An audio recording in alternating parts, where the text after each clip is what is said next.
လက်ရှိတော့ကျွန်တော်နိုင်ငံသမ္မတကြီးကတော့ဒါနေမအားညာမှာနဲ့ပဲကျွန်တော်နိုင်ငံအတွက်ရွှေလန်းငွေလန်းတွေဖောက်နေပါတယ်မင်းအွန်လိုင်းကနေမအားညာမှာရွှေလန်းတွေဖောက်နေရအောင်ဘယ်နေရာကိုနေမအားညာမှာပြီးရင်ပေါက်လို့ပဲစားထိုင်းလာတော့စဝါရီစကတ်လှုပ်လိုက်နော်ရုရှားရောက်တော့ဗာလဲစပိုင်စီဘတ်လှုပ်လိုက်ပြီးရင်သူများပေးတဲ့ဘဟုတ်ကဘွယ်ကြီးကိုသူ့ကိုယ်သူအဟုတ်တွေထင်ပြီးတော့ရှိသမျှမြန်မာနိုင်ငံကိုရောင်းစားနေတဲ့ကောင်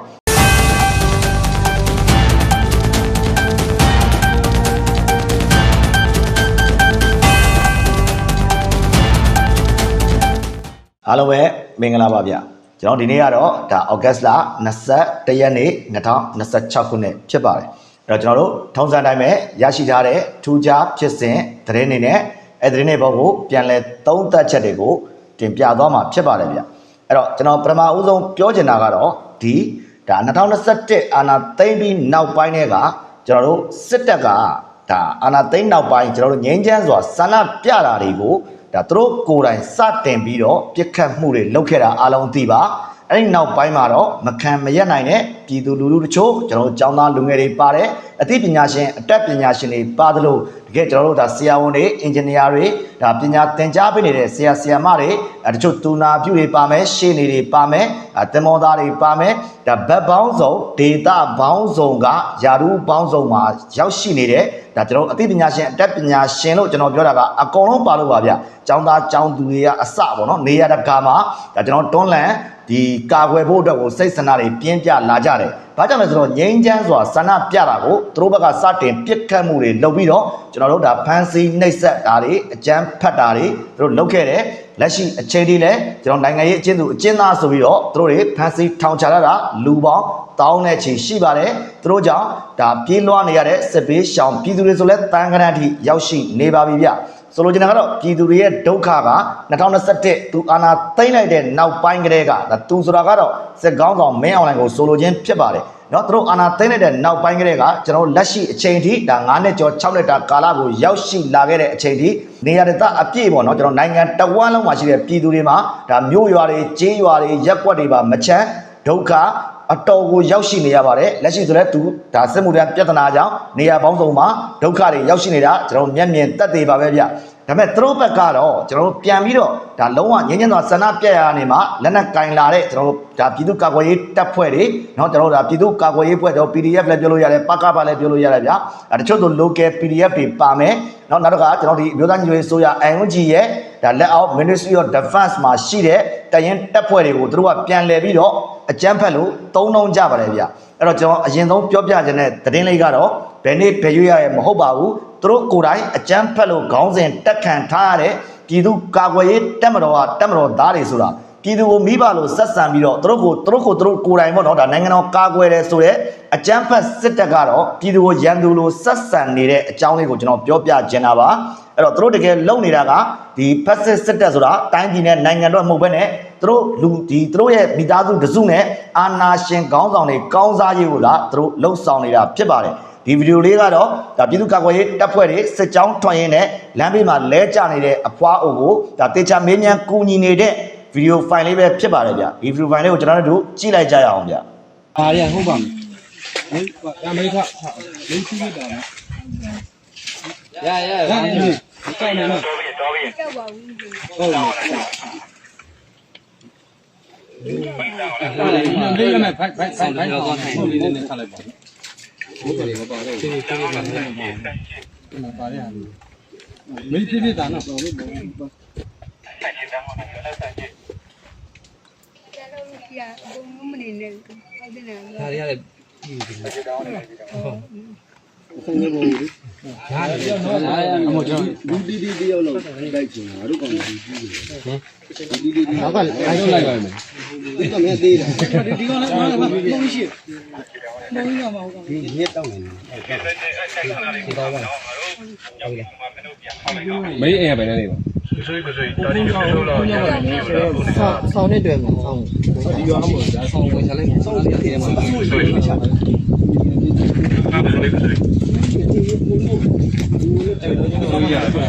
အဲ့ဒီလုံးလုံးမှာချိန်လာငါ့ကိုကိုမလုံးနဲ့ချိန်လိုက်ရတာဒါဒီလိုလည်းကူတော့ပါကိုတို့ငါ့ကိုလိုက်ဖို့ရ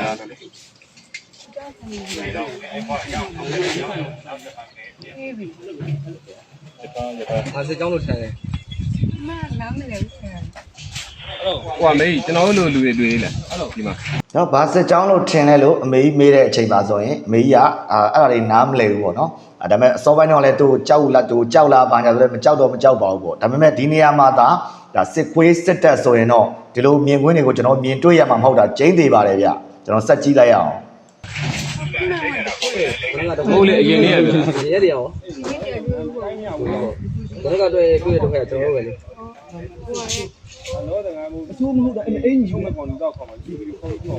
ဆိုမရလားဘူးမေးဆောင်ခဲ့ဆောင်မရဘူး ဟုတ်လားမစ်စုပ်တယ်ဒီမှာလေ မေးသားသမီးမရှိလား နော်ဒါလေးကိုကျွန်တော်ဒါပထမဦးဆုံးပြရတဲ့အကြောင်းရင်းကတော့ဗျာဒီကျွန်တော်တို့ဒီနေရာမှာဒါဒီလိုအမေအိုတယောက်လဲကြနေတယ်ပဲဖြစ်ဖြစ်ဒုက္ခရောက်နေတယ်ပဲဖြစ်ဖြစ်ကျင်းတီဘက်ကတော့ဒီစစ်တပ်ကကောင်းနေနဲ့တွေ့ရင်တော့ဒီလိုမြင်ကွင်းမမြင်အောင်ဆိုတော့တကယ်ကိုကျင်းတီဘက်ပါဗျ။ဘာကြောင့်လဲဆိုတော့ဒီကောင်တွေကဒီအသက်အရွယ်ကြီးရင်နဲ့ဒါ80တို့အသက်80တို့တချို့ဆိုအသက်80ကျော်တွေပါပါလာတော့မှဒါတို့တက်ဖြတ်တာတွေရွာလုံးကျုံမီးရှို့တာတွေဒါတို့မျိုးစုံလုပ်နေတဲ့ကာလဆိုတာဒါပြည်သူအားလုံးလည်းသိပြီးဖြစ်ပါတယ်ဗျ။ဒါပေမဲ့ကျွန်တော်တော်လိုင်းတက်ဖွဲ့ဝင်တွေကတော့တို့စစ်ကြောင်းထွက်ရင်းနဲ့ဒါတို့မှာပါလာတဲ့မုံလေးတွေကျွေးမယ်ရေလေးတွေတိုက်မယ်ဒါပြည်သူကိုပြည်သူလိုသဘောထားတဲ့မိခင်တယောက်လိုသဘောထားတဲ့ဒါပြည်သူ့ကာကွယ်ရေးတပ်ဖွဲ့တွေဒါပကဖသို့မဟုတ် PDF တွေပဲဖြစ်ပါတယ်ဗျအဲ့တော့ဒီသတင်းပြီးရင်တော့ကျွန်တော်ကနောက်တစ်ခါဒီကောင်လေးအကြမ်းဖက်စစ်တပ်ဘက်ကိုကျွန်တော်ကပြောပြခြင်းပါတယ်ဗျဒီသတင်းကတော့ကျွန်တော်ဒါရှေ့တန်းစစ်ထွက်ဖွဲ့စည်းပုံတွေပြက်လာတဲ့ဒီကောင်လေးအကြမ်းဖက်စစ်တပ်အကြောင်းကိုပြောချင်တာပါဗျဒီမှာပြောမယ်ဆိုရင်ကျွန်တော်တို့ဒါသကိုင်းဘက်ကိုစစ်ကြောင်းထိုးနေတဲ့ကျွန်တော်တက်မ88ကလက်အောက်ခံခလာရ83ဟာစစ်ကြောင်းတစ်ကြောင်းရဲ့ရှေ့ထွက်အင်အားစင်းတွေပေါက်ကြားလာတာကိုတွေ့ရပါတယ်ဒါကိုကျွန်တော်တို့ဒါတော်လိုင်း channel တစ်ခုဖြစ်တဲ့ Kitten Media မှာလည်းဖော်ပြထားသလိုကြည့်မြင်နိုင် network channel မှာလည်းဖော်ပြထားတာကိုတွေ့ရှိရပါတယ်အဲ့တော့ဒီလိုသင်းတွေအချက်လက်တွေပေါက်ကြားလာတဲ့အားကိုကျွန်တော်ကြည့်လို့ရှိရင်အကြမ်းဖက်စစ်တပ်ကမြေပြင်ခြေမုံရဲ့စစ်ကြောင်းတစ်ကြောင်းဆိုတာကဗျာကျွန်တော်တို့မှာတက်စိတ်ရှိတယ်ပြီးမှတက်စိတ်3စိတ်ပေါင်းမှတက်စုဆိုတာကိုဖြစ်လာတာပါတက်စု3စုပေါင်းမှတခါတက်ခွဲဆိုတာဖြစ်လာတာပါဒီလိုမျိုးဖွဲ့စည်းပုံအစစ်စစ်ရှိပါတယ်လက်ရှိဒီကောင်တွေရှေ့တန်းထွက်လာတဲ့စစ်ကြောင်းမှာဆိုလို့ရှိရင်တော့ဒါတို့ကအရာရှိအဆင့်ဆိုရင်3ဦးတရေတပ်ဖွဲ့ဝင်18ဦးနဲ့ပြည်သူစစ်မှုထမ်းဆိုတဲ့စစ်မှုထမ်းပေါ်တာဆွဲထားတဲ့တပ်သားတွေကတော့80ဦးလောက်ထိပါဝင်နေတာကိုတွေ့ရပါတယ်ဒါကစစ်ကြောင်းတစ်ခုလုံးရဲ့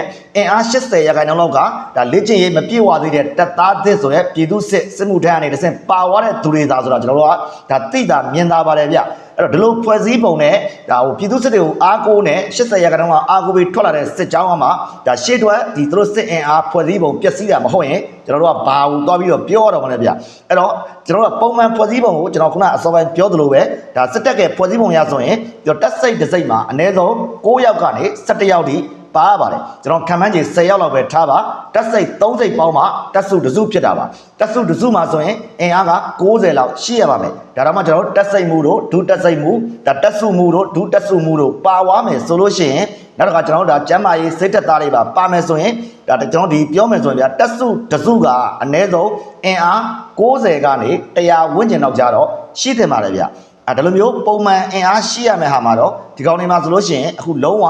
ဟိုအင်အားကပြတ်ရွှင်းလာတယ်ဆိုတာပေါက်ကြားလာတဲ့အချက်လက်တွေရဆိုရင်တက်စိတ်တစ်စိတ်မှာ10ဦးလောက်ရှိရမယ်တဲ့မှာတကယ်နဲ့ဒီကောင်တွေမှာရှိနေတာ3ဦးကနေ9ဦးခန့်သာရှိပါတယ်အဲ့ဒါကလုံးဝရှေ့တွက်အင်အားပျက်စီးနေကြောင်းကိုပြသနေတာပဲဖြစ်ပါတယ်ဗျကျွန်တော်ဒီမှာပုံလည်းပြသပါတယ်ဒ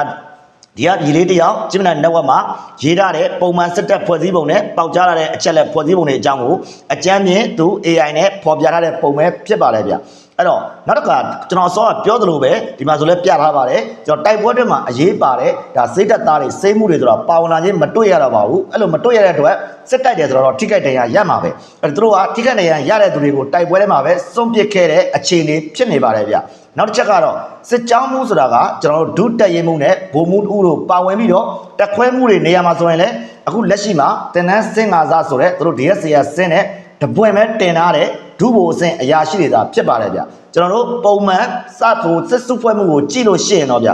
ကျွန်တော်တို့ဒါတက်ခွဲမှုအဆင့်လောက်ဆိုရင်တော့မှဗိုလ်ကြီးသုံးဖို့ကျွန်တော်ဗိုလ်မှုမဖြစ်ခင်ဒါအပွင့်တင်ကန်လေးဗိုလ်ကြီးတွေဖြစ်နိုင်တယ်အဲ့လိုအဆင့်တွေရပဲကုတ်ကဲလေးရှိတယ်လက်ရှိမှာတော့ဗိုလ်ကြီးအဆင့်ဆိုတဲ့သူတို့ရဲ့အရာရှိအင်အားအများအပြားကပြုံးတီးနေပြီးတော့စစ်တပ်ရဲ့ကုတ်ကွဲမှုစနစ်ကခါယိုးပြတ်တယ်လားဖြစ်နေပါတယ်ဒါကြောင့်တက်ခွဲတွေတက်စုတွေကုတ်ကဲရေးနေရာတွေမှာဆိုရင် ဒုတက်ချက်တို့တက်ချက်အဆင့်တို့ဒါသူတို့ကအစားထိုးတာဝန်ယူခိုင်းနေတာကိုတွေ့ရပါတယ်ဗျအဲ့တော့ဖွဲ့စည်းပုံရဒီလိုမျိုးစစ်သားတွေဒီစစ်အရာရှိတွေပြတ်သုံးနေတာမျိုးမဟုတ်ပါဘူးကိုင်းဆောင်တဲ့ဒီလက်နက်ဖွဲ့စည်းပုံတွေပါပုံမှန်မဟုတ်တော့တာကိုကျွန်တော်သွားပြီးတွေ့ရှိရပါတယ်လက်နက်တက်ဆံကိုလေ့လာခြင်းကျွန်တော်အရင်တော့ဆိုရင်ပုံမှန်ဆိုရင်ဗျကျွန်တော် MA1 MA2 MA3 MA4 အမျိုးအစားလက်နက်ငယ်တွေအဓိကတက်ဆင်တယ်ကျွန်တော်ဒါအနီးကပ်ပါညာဆိုရင်အနီးကပ်ပြစ်ကူပေးတဲ့လက်နက်တွေဖြစ်တဲ့ကျွန်တော်ဆက်လက်တွေပါမယ်နောက်က40မမဘုံသီးတက်တွေပါမယ်နောက်တော့ကွန်မန်ဒိုစိန်မြောင်းလို့ခေါ်တဲ့ BA100 တွေပါတယ်ဗျအဲ့လိုဟာမျိုးတွေအခုလက်ရှိမှာတော့ပါဝင်မှုအများကြီးရော့ကျသွားတော့ကိုတွေ့နေရတယ်အဲ့တော့ဒီလိုမျိုးလက်နက်ကြီးတွေမပါတဲ့အတွက်သူတို့ပေါ့ပေါ့ပါယူလီယာစစ်ကစားနိုင်မှုကိုဦးစားပေးတယ်ဆိုပြီးတော့သူတို့ပြောဆိုလို့ရပေမဲ့လည်း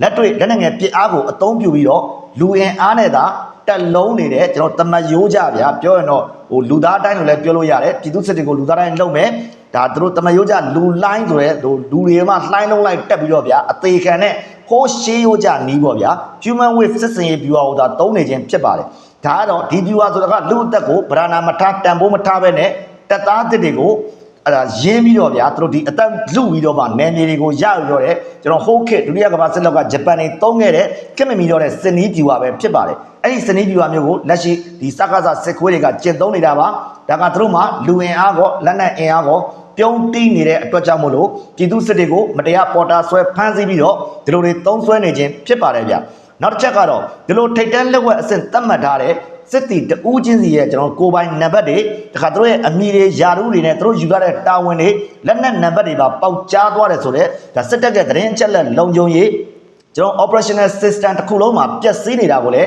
ဒါဖော်ပြနေပါတယ်ဒီလိုပေါက်ကြားမှုတွေကြောင့်တို့တက်တွင်းမှာလည်းတန်တရားမှုတွေစစ်စစ်မှုတွေနဲ့မယုံကြည်မှုတွေဒါတဖြည်းဖြည်းနဲ့ပုံမမြင့်တက်လာမှာတော့မလွဲအိတ်ကံမှာပဲဗျအဲ့တော့ဒီအကြမ်းဖက်စစ်တပ်ဆိုတာဒီစစ်စင်ရေးတွေမှာပြည်သူစစ်လို့ခေါ်တဲ့ပါစာတွေကိုသာအဓိကအကာအကွယ်ယူအသုံးပြုနေပြီးတော့သူတို့ရဲ့ပင်မသရေတက်သားနိုင်တဲ့အရာရှိအဆင့်တွေလုံးဝရှားပါပြတ်သုံးနေတယ်ဆိုတာဒါအတိသားကြီးပါပဲစစ်ကြောင်းတွင်လက်နက်ငယ်တွေဝဲအဓိကမိခိုအားထားနေရတဲ့အတွက်ကြောင့်မို့လို့သူတို့ကလူသက်ကိုတန်ဖိုးမထားပဲစစ်စင်ရေးကိုကျွန်တော်အစောပိုင်းပြောသလိုပဲလူသားတိုင်းပုံစံနဲ့လူလိုင်းတွေအသုံးပြုပြီးတော့ဒါတန်ဖိုးလူသက်ကိုတန်ဖိုးမထားတဲ့ပုံစံတွေပေါ်လွင်နေဒီလိုရှေ့ထွက်စင်းတွေပေါက်ကြားမှုကြပဲဒါကဒါလာမဲ့ကာလတွေမှာတက်တွဲမြုံတင်ကာမှုနဲ့စီစစ်မှုတွေပုံမရှုပ်ထွေးလာနိုင်တယ်လို့လည်းဒီနေ့ကနေကျွန်တော်သုံးသပ်ပြောဆိုခြင်းပါတယ်ဗျဒီမှာကျွန်တော်ပုံလေးတွေလည်းချပြပေးတတ်ပါတယ်တပုံချင်းလည်းပြသပေးတတ်ပါတယ်ခင်ဗျအဲ့တော့ဒီသတင်းပြီးလို့ရှိရင်တော့ကျွန်တော်ဒီဘက်ဒေါ်လာရေးဘက်ကသတင်းလေးတစ်ခုကိုပြောပြပါမယ်ဒါကတော့မွန်ပြည်နယ်ဘက်ကလာတဲ့သတင်းတစ်ခုပါဗျကျွန်တော်မွန်ပြည်နယ်ဘက်မှာဆိုလို့ရှိရင်ကျွန်တော်ရေချောင်းကနေပြီးတော့စစ်တပ်ကရေတပ်တွေကစစ်စင်မှုတွေသူတို့လက်နက်ရိတ်ကတည်ယူပို့ဆောင်ရေးတွေပြုလုပ်နေတာတွေအများကြီးရှိပါတယ်အဲ့နေရာမှာကျွန်တော်ပင်လယ်ပြင်နဲ့ရေချောင်းစစ်စင်ရေးတွေကိုပုံမထိရောက်အောင်မြင်စေဖို့အတွက်ဆိုပြီးတော့ကျွန်တော်ဒါမွန်ပြည်ကာကွယ်ရေးတပ် MSDF ကနေပြီးတော့ပါသူတို့ဘလို့တွေပြုလုပ်နေတယ်ဆိုတာကိုဖော်ပြပေးထားပါတယ်ဗျအဲ့ဒါကတော့ဒီမြစ်ချောင်းတွေပေါ်တဲ့ဒေသတွေမှာရန်သူရဲ့စစ်ရေးသတင်းအချက်လက်တွေကိုပုံမစူးစီးရရှိရန်ရေပြင်စစ်စင်ရေးမစ်ရှင်တွေကိုထိရောက်စွာဆောင်ရွက်နိုင်ဖို့အတွက်အချိန်ယူပြင်ဆင်နေတယ်လို့အသိပေးထားခြင်းပဲဖြစ်ပါတယ်မောင်းသူမဲ့ကမီကာစီစပီးဘောတ်တွေနဲ့ရေချောင်းတိုက်ခိုက်မှုလုပ်ငန်းတွေကိုထိရောက်စွာဆောင်ရွက်နိုင်ဖို့အတွက်ဒါမွန်ပြည်ကာကွယ်ရေးတပ်မတော်ကနေသူတို့လိုအပ်တဲ့ပြင်ဆင်မှုတွေအဆင့်ပြည့်တဲ့လိုအပ်နေတဲ့နည်းပညာတွေနဲ့စင်စက်မပြတ်ရှာဖွေတယ်လို့ပြောဆိုထားပါတယ်ဗျအဲ့တော့ဒီမှာသူတို့ပြထားတဲ့ဗီဒီယိုဖိုင်လေးလည်းရှိပါတယ်ဒါလေးကိုကျွန်တော်တို့ကြည့်လိုက်ကြရအောင်ဗျ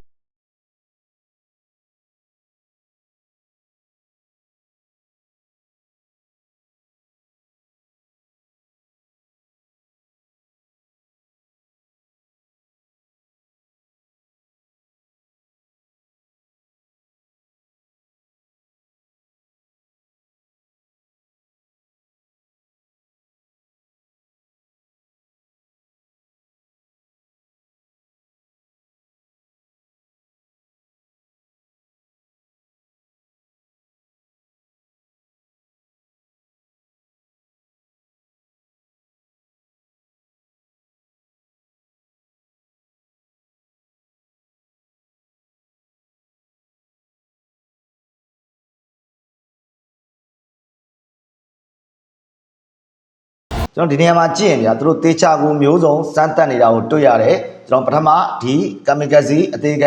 ံကျွန်တော်ဒါလွတ်တင်မဲ့ရေရင်ငယ်တွေပေါ့ကိုသူတို့ဒါဟိုကျွန်တော်ကားတိုက်ရခွင်းတွေတင်းတယ်ဒီလေးချိန်ခွိတ်ကိုဒီရေရင်ကတဲဆောင်နိုင်ပြီလားပေါ့နော်ဒီကမီကစီကတဲဆောင်နိုင်ပြီလားနောက်တစ်ခါလူတစ်ယောက်ထိုင်ပြီးတော့လိုက်ကြည့်တယ်ပြီးရင်သူတို့ speed အမြန်နေဒီဘက်က remote နဲ့ကစားတဲ့ဟာမျိုးတွေကျွန်တော်ဝေဟင်မှာကျွန်တော်ဒါ drone တွေနောက်တစ်ခါကမီကစီအသေးခံလောက drone တွေနဲ့ လုံးဝတိုက်ပွဲတွေဝင်နေသလိုရေပြင်မှာလည်းဒီလိုကာမီကာစီရေရင်ငယ်နဲ့တိုက်ပွဲဝင်နိုင်အောင်လို့ကျွန်တော်တို့ Mon State Defense Force ကနေပြီးတော့ဒါတီထွင်စမ်းသပ်နေတာပဲဖြစ်ပါတယ်ဗျအဲ့တော့လူတစ်ယောက်ရဲ့ weight ကဗျအနည်းဆုံးမရှိဘူးဆိုပေါင်150ဝန်းကျင်လောက်ရှိတယ်ဒီတဲ့သာထပ်တိုးချဲ့ပြီးတော့သူတို့ပြုလုပ်နိုင်မယ်ဆိုရင်ပေါင်200ဘုံလောက်မျိုးကိုဒီလိုကာမီကာစီဒီလိုကျွန်တော်ဒီအသေးခံရေရင်နေနဲ့ဒါစစ်တပ်ကရေလန်းကျောင်းကရိတ်ခါတယူပို့ဆောင်တာပဲဖြစ်ဖြစ်သူတို့ရဲ့ဒါစစ်သားတွေတယူပို့ဆောင်တာတို့ဒဏ်ရာတွေပြန်တက်တာပဲဖြစ်ဖြစ်ကျွန်တော်တို့အများကြီးဒီနေရာမှာအသုံးချနိုင်ပွဲရှိပါတယ်ဗျအဲ့တော့ဒါလေးကတော်တော်လေးကိုအသုံးချတဲ့အရာလေးတစ်ခုလို့ကျွန်တော်တို့ထင်မြင်ပါတယ်ခင်ဗ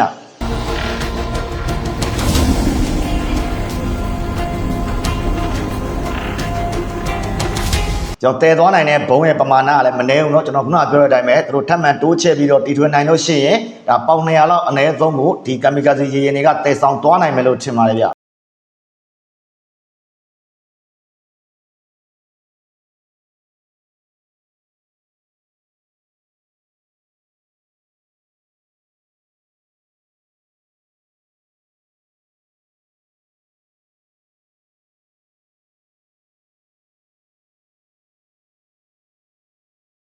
ျဒါရေထဲမှာကြည့်တော့ဒါအရှိန်နဲ့တွားနေတော့ကျွန်တော်မသိရင် remote နဲ့ကစားရတဲ့တကယ်ဟို speed boat အသေးစားလေးကြာနေတာပဲเนาะတကယ်တမ်းတေချာကြည့်လို့ရှိရင်လူတစ်ယောက်ကောင်းကောင်းဝင်ထိုင်လို့ရတယ်တဲဆောင်တွားနိုင်တဲ့ဘုံရဲ့ပမာဏကလည်းဒါဗီဒီယိုထဲမှာမြင်တွေ့ရတယ်ပဲနဲတာကြီးမဟုတ်ဘူးဒီဟာလေးသာတကယ်ထက်တဲ့ဝင်တိုက်ပွဲထဲမှာတော်လိုင်းထဲမှာဖော်ဆောင်နိုင်ရင်เนาะကျွန်တော်တော်လိုင်းဘက်ကဒါအားရစရာအများကြီးပါပဲအဲ့ဒီအတွက်ကျွန်တော်ဒီဗီဒီယိုလေးကိုတင်ပြခြင်းဖြစ်တယ်နောက်တစ်ချက်ကျွန်တော်ပြောချင်တာကတော့ကျွန်တော်ဒီအခုနောက်ပိုင်းပြသူတင်မှာဟိုအစောပိုင်းမှာတော့ဒါဟိုကျွန်တော်အမြဲတမ်းပြောတဲ့ဗမာဦးကောင်းဆိုတဲ့ဂျိုကောင်းမင်းအွန်လိုင်းထိုင်းအောင်လာခဲ့တယ်သူတို့ထိုင်းမှာတွဲဆုံဆွေးနွေးမှုတွေလုပ်သွားတဲ့အပေးအယူတွေရှိလိမ့်မယ်အခုဆိုလို့ရှိရင်လည်းသူ့ရဲ့အောက်ကသူ့တပည့်ပေါ့ဗျာသူမွေးထားတဲ့ရဲဝင်းဦးဆိုတဲ့ကောင်ကထိုင်းမှာထိုင်းဘူဒီစစ်တပ်ဘက်ကကာချုပ်လို့ပေါ့ဗျာအဲ့နဲ့ထိုင်းကာချုပ်နဲ့လာပြီးတော့တွဲဆုံနေပြီအဲ့နောက်ပိုင်းရဲ့နောက်ဆက်တွဲ grade တွေကတော့များပါတယ်ဗျာခုနောက်ပိုင်းဆိုလို့ရှိရင်တို့ဘယ်လောက်ထိမြန်မာလူသမားတွေဘက်ကိုတင်းကျပ်လာလဲဆိုလို့ရှိရင်ကျွန်တော်ဒါ passport PV ပေါ့ဗျာအလဲဗီဇာနဲ့ကင်ထားတဲ့သူတွေကိုဒါထိုင်းနိုင်ငံဘန်ကောက်မြို့မှာတက်တန်းတိုးမပေးတော့ဘဲနဲ့တိုးချင်ရင်ရန်ကုန်မှာလောက်ခဲ့တယ်လားရန်ကုန်ကိုပြန်တိုးဆိုတဲ့ပုံစံမျိုးတွေကိုတို့ပြုတ်မူလာတာကိုတွေ့ရပါတယ်အဓိကတော့သူတို့ကစစ်တပ်မှာလူလည်းမရှိတော့ဘူးအဲ့အတွက်စစ်မှုထမ်းခေါ်တယ်လက်နက်တွေလည်းမရှိတော့ဘူးသူတို့အမှရန်ကုန်တင်မလားဟိုရုရှားတို့တရုတ်တို့ကအားကိုးနဲ့ဝယ်သုံးနေရတယ်အဲ့အပြင်သူတို့မှာပတ်စံလည်းမရှိတော့ဘူးဘာမှမရှိတော့တဲ့သူတို့ပြောတဲ့စစ်တပ်ဆိုတဲ့ဟာကြီးကဒီဟိုကြံရမရပေါ့ဗျာရရမရတဲ့အဆုံးမှာတော့ပြည်သူရဲ့ချွေးနေစားတယ်ပြည်သူရဲ့လုံအားကားတွေကနေအခွန်ဆိုတာကိုလိုချင်လို့ဒီလို passport မပေးတာတွေကသူတို့တင်းကျပ်မှုတွေဖြစ်လာတာပါဒီဗီဒီယိုဖိုင်လေးဆိုရင်လည်းဒါဘန်ကောက်မြို့ကဒါသူတို့မြန်မာတန်ရုံးရှိမှာ passport မရလို့ဒုက္ခရောက်နေတဲ့လူတွေအများကြီးအကြောင်းကိုဒါကျွန်တော်တို့ကဟိုအလုပ်သမားတွေကိုကူညီနေတဲ့ AAC ရဲ့ဥက္ကဋ္ဌတယောက်ကနေရိုက်ကူးထားတဲ့ဗီဒီယိုလေးဖြစ်ပါတယ်ဒါလေးကိုကြည့်ကြည့်ပါခင်ဗျာကဲဒီကနေ့တန်ရုံးရှိမှာเนาะဒီကနေ့တန်ရုံးရှိမှာဖြစ်နေတဲ့အခြေအနေပါဗျเนาะတန်ရုံးရှိမှာဖြစ်နေတဲ့အခြေအနေပါတန်ရုံးထဲမှာလူပေါင်းထောင်ချီပြီးတော့ရောက်လာပါတယ်ဒီမှာတော့အပြင်ဘက်မှာတော့ယာကနန်းနဲ့ပေါ့เนาะအဲ့ဒါတော့အဓိကပြဿနာကတော့ passport တွေကိုသူတို့မထုတ်ပေးတော့ဆိုပြီးတော့ဒီနေ့လူပေါင်း200လောက်ပြန်လွှတ်လိုက်တယ်ဗျเนาะအဲ့ဒါအခုလုံသမားကြီးဒုက္ခရောက်နေတဲ့ပုံရိပ်တွေပါလက်ရှိနေတာဒီမှာအခုတန်ရုံးထဲမှာမကျေနပ်တော့လုံသမားတွေစောင့်နေတဲ့သဘောပဲဗျအဲ့တော့ဒါကတော့ဒီတိတက်မဲ့ပေါ့ဗျာသူတို့အခွန်လိုခြင်းလို့ဒါ PV နဲ့နေတဲ့သူတွေကိုသူတို့စပြီးတော့တင်းကျပ်တာပါ passport တက်တန်းတိုးလို့မရတော့ဘူးဗျာတိုးမရအောင်ဆိုရင်ရန်ကုန်မှာလုပ်ခဲ့ဆိုရင်ရန်ကုန်ပြန်လုပ်ပေါ့အဲ့ဒါမျိုးတွေသူတို့တင်းကျပ်လာတာပါဗျာဒါတက်လေးနေဟိုရုပ်မာတယ်တော့ပါတယ်လို့ကျွန်တော်တော့ယူဆပါတယ်နောက်တဲ့တစ်ခုကတော့ဒါမင်းအွန်လိုင်းကတော့ဒါလောလောဆယ်သူရုရှားမှာအလဲဘက်ခီးနဲ့ရသွားပြီးတော့လက်ရှိဘီလာရုစ်ကိုဒီနေ့ရောက်သွားပြီးရုရှားမှာတော့ဒါဘာတွေဖြစ်ပျက်ပြီးကြမ်းခဲ့လဲရုရှားမှာအခုပြဿနာတွေဘယ်လိုတွေတက်နေလဲဆိုတော့ရုရှားဆိုတာတစ်ချိန်ကသူကနေမှဒါလောင်စာစီတွေကဘာကိုတင်ပို့နေတဲ့နိုင်ငံမှာအခုဆိုရင်တော့ယူကရိန်းကနေပြီးတော့မှရုရှားရဲ့ရေနံချက်စက်ရုံတွေနဲ့လောင်စာတိုးလောင်ယုံတွေပေါ့ဗျာလောင်စာစီတွေတိုးလောင်တဲ့ယုံတွေကိုတိုက်ခိုက်မှုတွေအပြီးမှာတော့ရုရှားကသူကိုယ်တိုင်ထုတ်နေတဲ့နိုင်ငံတနိုင်ငံဖြစ်ရတဲ့ဒါယူကရိန်းရဲ့ drone စာမိသွားတဲ့နောက်မှာတော့သူကိုယ်တိုင်ပြည်ပကနေလောင်စာစီတွေပြန်တင်သွင်းနေရပြီလို့သူတို့ရုရှားအစိုးရကနေအတီးပြုတ်ထားတဲ့သတင်းမှာအဲ့တော့အရင်ငိမ့်ချမ်းတဲ့ကာလာတုန်းကတော့ဒါယူကရိန်းနဲ့စစ်မဖြစ်ခင်သူကလောင်စာစီတင်ပို့တဲ့နိုင်ငံဖြစ်ပေမဲ့အခုတော့ရုရှားနိုင်ငံအနှံ့ကိုလောင်စာစီတွေပြက်လက်မှုတွေဖြစ်ပေါ်နေပါတယ်ဗျဒီမှာရုရှားနိုင်ငံမှာကားတွေတန်းစီနေတဲ့ပုံတွေလည်းတွေ့ရပါတယ်အဲ့တော့ဒါကတော့မကောင်းတဲ့အကျိုးရဲ့တက်ရောက်မှုကိုတံပြန်ခံစားရတယ်လို့ပဲကျွန်တော်ကတော့ဒီနေရာမှာယူဆပါတယ်ဗျ အဲ့တော့ဒီသတင်းတွေအပြီးမှာတော့ကျွန်တော်စစ်တပ်ဘက်ကဘောမတကောင်ဖြစ်တဲ့ဒါကျော်စိုးဦးဆိုပေါ့ဗျာကျွန်တော်တို့ပြောရင်တော့ဒီကောင်ကဘာတွေပြောထားလဲဆိုတော့ဒါမင်းအွန်လိုင်းဆိုတဲ့ကောင်ကနေညမအားမလက်နဲ့ဆောင်ရွက်နေပါတယ်ပေါ့သူကတော့ဒါသူ့ရဲ့နိုင်ငံတော်သမ္မတကြီးတို့သမ္မတယူတို့ sorry ပါအဲ့လိုတွေပြောရင်ပြောမှာပေါ့ဒီကောင်ကတော့အမြဲတမ်းစစ်တပ်ဘောမတဲ့အတိုင်းဟိုပိုပိုလိုလိုတွေပြောလို့တော့ရှိပါတယ်ဗျဒီကောင်ဟာလေးကိုနားထောင်ရင်လည်းကျွန်တော်ကြားပြတ်လေးပြောသေးရရှိလို့ပါ သမ္မတကြီးကတော့ဒီကနေ့မှာဒါရုရှားကနေပြီးတော့ကျွန်တော်ဘယ်လာရုစ်ကိုဒါခီးဆက်ပါတ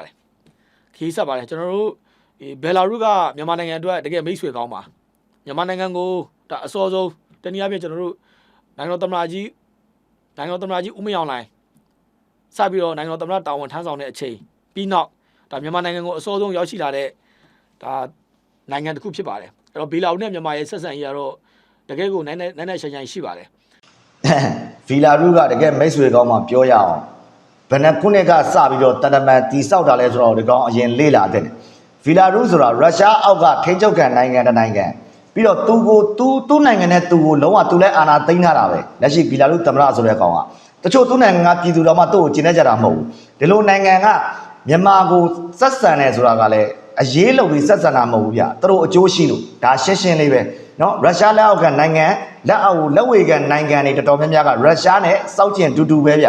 ဒါကိုမိတ်ဆွေကောင်းတို့ဘာတို့ဒီကောင်ပေါက်ပန်း40စပြောတာလက်ရှိမှာကျွန်တော်တို့နိုင်ငံတော်သမ္မတကြီးကကမ္ဘာမှာစူပါပါဝါလို့သတ်မှတ်ထားတဲ့အိန္ဒိယသွားခဲ့ပြီးပြီးကျွန်တော်တို့တရုတ်သွားခဲ့ပြီးရုရှားသွားခဲ့ပြီးပါပြီဒီနိုင်ငံတွေအားလုံးကကျွန်တော်တို့ကမ္ဘာစူပါပါဝါတွေပါစူပါပါဝါနိုင်ငံတွေကိုကျွန်တော်နိုင်ငံတော်သမ္မတကြီးသွားခဲ့ပြီးပါပြီအဲ့တော့ကမ္ဘာမှာကျွန်တော်နှစ်ချမ်းပဲရှိပါတယ်အမေရိကန်အုပ်စုတရုတ်ရုရှားအိန္ဒိယအုပ်စုဒီအုပ်စုတွေပဲရှိပါတယ်မဟုတ်ဗျာနှစ်ချမ်းပဲပြောလို့မရအောင်အမေရိကန်အုပ်စုလို့ပြောအောင်သူကပါတော့အမေရိကန်ရောကနေဒါရောဒါတခြားဥရောပသမဂ္ဂနိုင်ငံတွေဗျာကျွန်တော်အင်္ဂလန်ရှိမယ်အီတလီတို့စပိန်တို့ပြင်သစ်တို့ဂျာမနီတို့ဒိန်းမတ်တို့ဆွီဒင်တို့နော်ဝေးတို့မရေတွက်နိုင်အောင်ရှိတယ်နောက်ဆုံးလက်ရှိသူတို့ပြောနေတဲ့သူတို့ရဲ့စူပါပါဝါဆိုတဲ့ရုရှားနဲ့စစ်ဖြစ်နေတဲ့ယူကရိန်းရှိတယ်ယူကရိန်းလိုနိုင်ငံငယ်ကိုတော့မှရုရှားစစ်တိုက်နေတာဘယ်နဲ့ကြာပြီနိုင်လို့လားအခုလက်ရှိရုရှားတောင်ဘယ်လိုတွေဖြစ်နေလဲခုနအစောပိုင်းသတင်းမှာတောင်ပါတယ်စီတင်ပို့တဲ့နိုင်ငံကစီတောင်သူများနိုင်ငံကပြန်ဝယ်သုံးရတဲ့အခြေအနေရောက်နေပြီမင်းအောင်လိုင်းကိုတွေ့တော့မှမြေရောက်ခန်းထဲမှာတွေ့ရတာယူကရိန်းက drone ကိုကြောက်လို့ဒါကိုသူကစူပါပါဝါတွေတို့အမေရိကန်ကတစ်ဖက်တို့အဲ့ဒါတခြားကျွန်တော်တို့ဩစတြေးလျတို့နယူးဇီလန်တို့ဘယ်နာသွားထားတော့နောက်တော့အာရှမှာအင်အားကြီးတဲ့ကျွန်တော်ဂျပန်တို့ဆော့ကိုရီးယားတို့ဘယ်နာသွားထားတော့ဒါကိုပေါက်ပန်း40စူပါပါဝါဟိုတရုတ်ရုရှားဟုတ်ပါတယ်ကမ္ဘာမှာတော့ချင်ဘက်ဖြစ်နေတာတရုတ်နဲ့ရုရှားကနော်ဗာနောက်ပြီးတော့ကောင်ထက်မပြောဘူးမြောက်ကိုရီးယားရှိသေးတယ်လုံးဝချင်ဘက်နိုင်ငံတွေအိန္ဒိယကနောက်ပိုင်းဘာထူးကြလို့တော့အိန္ဒိယတော့ဒီကောင်သွားလို့ဗာလေးဖြစ်သွားတော့ဒါအားလုံးသိဒါကိုပောက်တကရတွေလျှောက်ပြောအုပ်စုကအများကြီးမရှိပါဘူးလက်ရှိတော့ကျွန်တော်နိုင်ငံသမ္မတကြီးကတော့ဒါနေမအားညမာနဲ့ပဲကျွန်တော်နိုင်ငံအတွက်ရွှေလန်းငွေလန်းတွေဖောက်နေပါတယ်လားတူပါပဲကျွန်တော်တစ်ဖက်မှာလည်းတက်ချုပ်ကြီးကနိုင်ငံတွင်းမှာပြည်တွင်းမှာကျွန်တော်တို့တောင်းကျမ်းနေတဲ့အကြမ်းဖက်အုပ်စုတွေကိုကျွန်တော်တို့နှိမ်နှင်းလေးရရှိပါတယ်နိုင်ငံတော်သမ္မတမင်းအွန်လိုင်းကနေမအားညမာရွှေလန်းတွေဖောက်နေရအောင်ဘယ်နေရာကိုနေမအားညမာဟမ်ဟိုအသေးအတန်တွေသူ့ကိုအေးအေးယူအောင်နေလှုပ်ပြီးရင်ပေါက်လို့ပဲစားထိုင်းလာတော့စဝါရီစကတ်လှုပ်လိုက်နော်ရုရှားရောက်တော့ဗာလဲစပိုင်စီဘတ်လှုပ်လိုက်ပြီးရင်သူများပေးတဲ့မဟုတ်က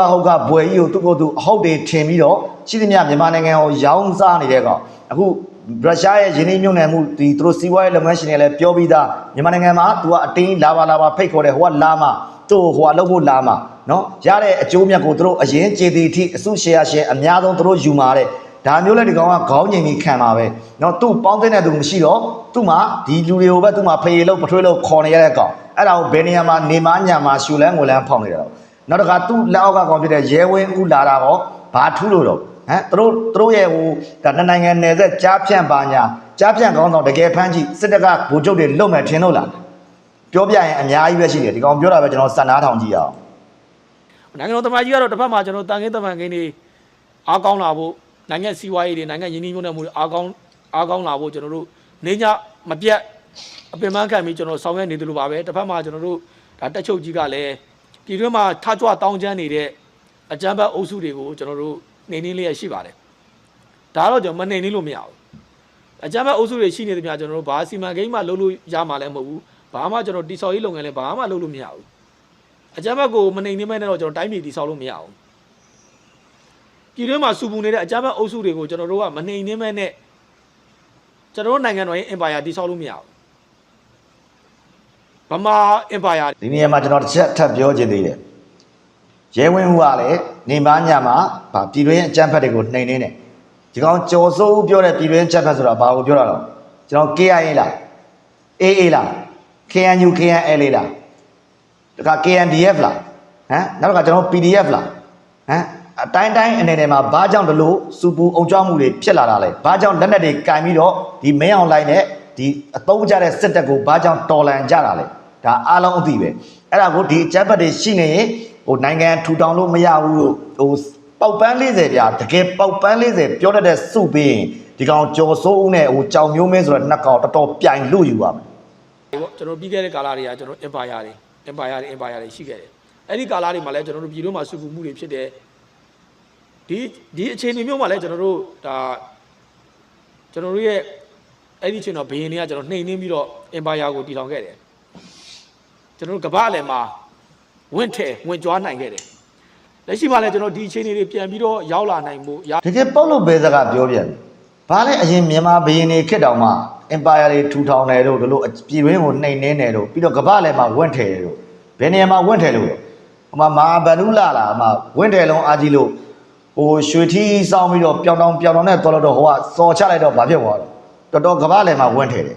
ပေါက်ပန်း40တကယ်ပေါက်လို့ပဲစကားပြောတဲ့ကောင်ဒါနိုင်ငံတော်သမ္မတကြီးကလည်းတစ်ဖက်မှာတကယ်ကမ္ဘာ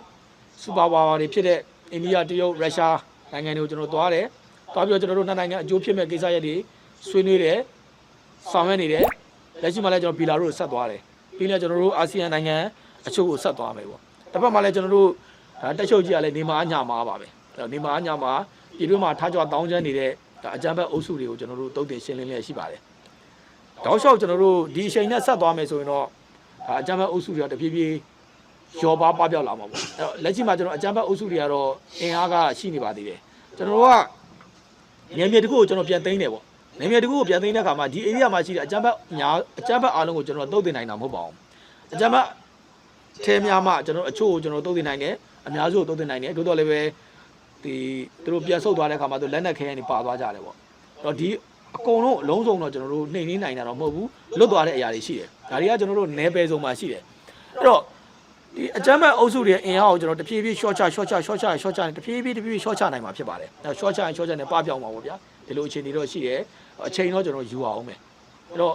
ဟိုကျွန်တော်မိသားစုကျွန်တော်ရဲ့မိတ်ဆွေတွေအနေနဲ့ view site ကမှာကတခိုးတမျှရန်တော့ view site ပါဒါပါတော့ဒီကောင်ဟာတွေကျွန်တော်အရှိကြီးမပြချင်တော့ဘူးเนาะဒီလောက်ပဲဒါဒီလောက်ကြီးပဲဟိုသီးခံကြည့်ပြီးရတော့မှဒါပြည်သူတွေကိုကျွန်တော်တော်အားနာနေပါပြီဘာကြောင့်လဲဆိုတော့ကောင်တကယ်ပောက်ခဲ့ရတယ်ပြောနေလို့ပါဟိုဒီကောင်ပြောနေတဲ့ဟာတွေနဲ့လက်တွေ့ကိုပဲအခုကျွန်တော်ပြောပြနေတဲ့ဒီမှာလဲကြည်အောင်ရှည်တဲ့စစ်ထွက်ဖွဲ့စည်းပုံဘယ်လိုတွေပြက်နေလဲဆိုတော့ဒီဂျပန်စစ်တပ်မှာเนาะပြက်ရွေးနေတာကသူတို့ပြက်လားမပြက်လားသိတာတယ်ဘာကြောင့်လဲဆိုတော့အခုချိန်ဒီပတ်စင်1ကနေပြီးတော့ပတ်စင်အခုလာမဲ့တော့28လာတော့မယ်เนาะပတ်စင်ကိုလူ9000နဲ့မရမကစစ်မှုတန်းကိုပေါ်တင်နေပေါ်တာဆွဲတယ်အမျိုးစုံသူစိတ်တော့ကရအောင်ဒုက္ခပေးနေတဲ့အကြမ်းဖက်အဖွဲ့ဘာကြောင့်ဒီလိုတွေအတင်းအဓမ္မဆွဲနေလဲသူတို့မှလူကိုမရှိတော့တာเนาะပြုတ်လိုက်ရင်စစ်ကြောင်းလိုက်ပြုတ်တယ်ဟိုအဖမ်းခံရလို့တုံပန်းဖြစ်ရင်စစ်ကြောင်းလိုက်ကြည့်ပဲเนาะရခိုင်တို့ဘာလို့မှသွားကြည့်ပိုဆိုးတယ်ဟိုတရင်မှုမကလို့တကယ်ဟိုပြောလိုက်ရင်မကောင်းဘူးဗျာစစ်ဒေသတစ်ခုလုံးနှိပါကိုပြုတ်တာเนาะမဘူတွေရောဗိုလ်မှုတွေရောဟိုဒူးဘိုချုပ်တွေစစ်နေပါလာပြီဖြည်းဖြည်းနဲ့เนาะဟိုလက်အောင်ငသားကျင်လဲဟိုကျွန်တော်အများနဲ့ပြောနေကြပဲဟိုဖမ်းမိသမျှတုံပန်းကျင်လဲတကယ်အိုနာဂျိုကန်ဂျိုနေရွက်ပဲเนาะဟို3ယောက်ပေါင်းလို့4တန်းမောင်းတဲ့ကောင်တွေစံပြူသွားကျိုးတွေเนาะကြည့်လိုက်ရင်လည်းချင်းကြားနဲ့အာကာထုံးကမတက်ဘူးเนาะဟိုတကယ်ငပြောဦးစုပ်ပြီးတော့သူတို့အပေါ်ကကောင်တွေကောင်းစားဖို့ကိုဟို3ယောက်ပေါင်း4တန်းမောင်းဆိုတော့ဗျာဒါအုံတော့မရှိလို့ငကန်းတစ်လုံးမှနားမလဲလို့ဒီလိုမျိုးတွေလုပ်နေကြတာเนาะဒါကိုဒီကောင်ကပြောရင်ဗျောင်းမြန်လေးလျှောက်ပြောတယ်เนาะတကယ်လက်တွေ့ကိုကြည့်ပါသူစစ်တပ်သားတိတ်မကြခင်မှာပြုတ်မပြောအောင်ထိုင်ဆူတောင်းပါအဲ့ကြရင်လည်းဒီလိုမျိုးဘောမနိုင်အောင်မလားဆိုတော့ကိုကျွန်တော်တို့ဆက်လက်စောင့်ကြည့်စေမှာသေးတယ်ဒါတကယ်ကိုပြောတာပါအဲ့တော့ဒီမနေ့ပိုင်းပေါ့နော်ကျွန်တော်မနေ့ပိုင်းရတဲ့သတင်းတွေနဲ့မနေ့ကညပိုင်းသတင်းတွေအကုန်လုံးကိုဒါကျွန်တော်ပြောပြပေးခြင်းဖြစ်ပါတယ်ထပ်ရတဲ့ကျွန်တော်သတင်းဒါထူးခြားဖြစ်စဉ်တွေနဲ့သတင်းသုံးသပ်ချက်တွေကိုလည်းကျွန်တော်ဒီညကြရင်လည်းကျွန်တော်တစ်ခေါက်ပြန်လာခဲ့ပါအောင်မယ်အခုအားလုံးကိုကျေးဇူးတင်ရှိပါတယ်ဗျ